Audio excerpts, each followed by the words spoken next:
안녕하세요. 회계관리 1급 세무회계를 맡게 된 이하나 세무사라고 합니다. 3일 회계법인에서 주최하는 회계관리 1급 시험은 보통 실무적인 부분에 많이 연관이 되어 있는데요.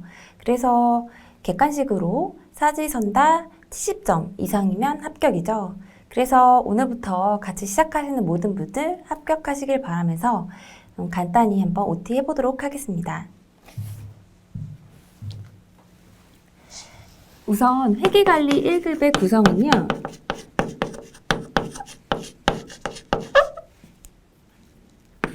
재무회계 그리고 세무회계 이렇게 구성이 되어 있습니다.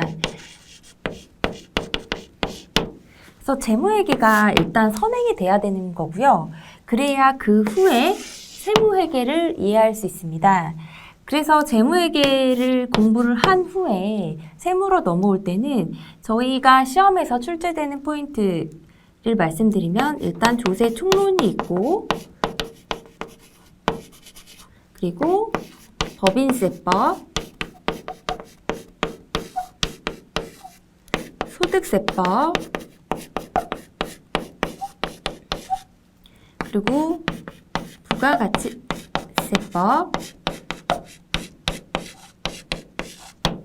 그리고 원천징수, 그리고 세금계산서,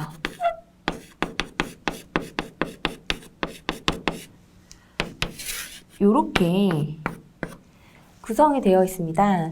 그래서 총론에 관한 부분들은 우리가 총체적으로 이제 나와 있는 것들이 국세기본법이라고 하는 내용들이고요. 그리고 법인은 말 그대로 기업에 관한 세금이기 때문에 회계와 연관되는 개념은 이제 재무회계에서 우리가 손익계산서 IS라고 하죠. 그래서 IS의 개념 그리고 BS 요걸 이해하셔야 이제 그 법인세법이랑 연관되는 개념인데요. 그래서 요게 선행되지 않으면 법인세법은 하기가 힘드세요. 여기 이제 기업회계에 관련된 부분, 그리고 소득세는 말 그대로 이제 개인, 사업자, 아니면 일반 개인에 관련된 세금을 이야기하고요. 부가가치세법은 우리가 물건 살 때도 붙는 부가가치세다 보니까 이제 전체적으로 연결된 개념이에요. 그리고 이제 다음은 원천징수라는 것. 세법에서는 누군가 의무가 있을 때 원천징수를 대신해줄 회사라던가 그런 의무들이 있어요. 그래서 원천징수 의무에 관한 부분, 그리고 기본적으로 세금계산서를 바탕으로 그 거래가 진행되기 때문에 일반 상거래상의 세금계산서 업무까지 이렇게 크게 이렇게 구성이 되어 있습니다. 그래서 만약에 기업회계, 재무회계를 공부하지 않으면 사실상 법인세법은 어렵다고 말씀드렸고 순서를 바꿔서 하셔도 되는데 저희 강의 같은 경우는 총론부터 진행할 예정이라서 아무래도 기업회계 부분에 대한 선행되는 부분을 꼭 숙지하셔야 합니다. 그러면 우리가 이렇게 구성되어 있는 걸 봤고요. 모든 과목은 일단 70점 이상이면 합격이긴 한데요. 이제 사람마다 생각하시는 부분들이 좀 다르실 수 있어요. 왜냐하면 법인세법이 쉬울 수도 있고 소득세법이 쉬울 수도 있고 부가가치세법 여러 가지 이제 세무회계 과목이라는 것들은 조금 이제 방대하고 어려운 내용들이 많지만 그래도 이제 본인이 강한 분야에서 조금 고득점을 내시는 게 좋겠죠. 그래서 이 강의에 제가 드리고 싶은 당부 모든 세무회계 과목 자체는 무한 반복 회독입니다. 저희 강의는 기본적으로 이론, 그리고 기출 유형 문제, 그리고 모의고사, 그 후에 기출 특강까지 전 분야에 걸쳐서 문제풀이를 진행할 건데요.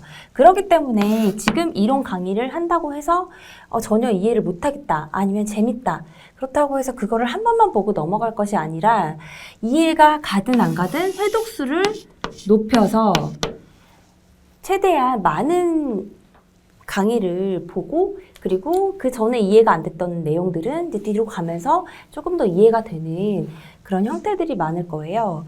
그래서 무한 반복을 하셨으면 좋겠다. 그래서 이해가 안 가는 부분 일단 넘어가라.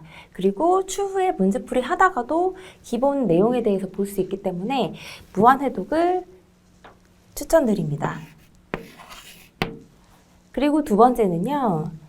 예습은 안 하시는 게 좋고요. 그리고 복습 필수입니다. 무한 반복을 하라고 말씀을 드렸는데 예습을 할 수가 없는 부분이라고 생각되는 부분은 세무회계 과목은 우리가 너무 잘하고 싶지만 혼자에서는 용어의 이해도 조금 어렵고요. 용어 어렵고 그리고 복습을 하게 되면 그래도 이제 강사가 강의를 진행하는 데 있어서 어떤 우리가 생각하는 수익이라던가 비용, 이익 이렇게 일상에서 쓰는 용어보다는 조금 더 이제 어려운 용어들이 있기 때문에 복습을 하다 보면 이제 그런 세법적 용어들이 들어오기 시작하거든요. 그래서 복습을 하면서 이제 기출 유형 문제풀이를 중간중간에 할 건데 그 문제풀이에 대해서 한 번씩 좀 되짚어보는 시간을 가지시기를 추천드립니다. 그러나 예습도 안 하고 복습도 안 한다. 그러면 세법은 휘발성이 굉장히 강한 과목 중에 하나예요. 그래서 분명히 다음을 들었을 때는 또 새롭고 이렇게 느껴질 수 있기 때문에 복습은 반드시 해주시길 바랍니다. 그리고 세 번째는요. 문제를 많이 풀기를 가급적 권해드립니다.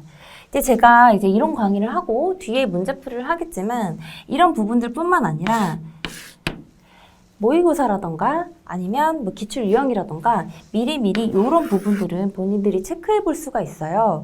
그래서 결국에 시험이라는 거는 유형이라는 게 있고 그 유형에 따라서 이제 나오는 문제들이 나오고 또 이제 중요한 문제들 그리고 이제 상중하 중요도가 있겠죠. 그래서 중요도가 없는 지역적인 문제들에 대해서 굳이 깊게 가실 필요는 없으세요. 그러다 보니까 문제풀이는 계속적으로 많이 푸는 게 좋다. 그래서 이 세 가지를 이제 강조를 드리고요. 이 세 가지를 충분히 하시다 보면 분명히 70점 이상은 합격하실 거고 저희 책 자체가 한 권으로 끝내기잖아요. 그래서 재무회계 그리고 세무회계가 같이 되어 있기 때문에 이 한 권을 통해서도 충분히 합격하실 수 있습니다. 그래서 저희 이제 OT를 통해서 간단하게 어떻게 이제 구성되어 있는지 알아봤고요. 이제 저희 강의를 들으시는 모든 분들을 합격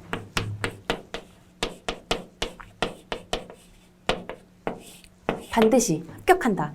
왜냐하면 이게 길어지면 굉장히 힘들어질 수 있거든요. 그래서 그런 합격을 반드시 단기간에 합격을 목표로 하셔야 됩니다. 그래서 단기간 합격을 목표로 앞으로 나름 이제 긴 장정을 함께 가보실까요?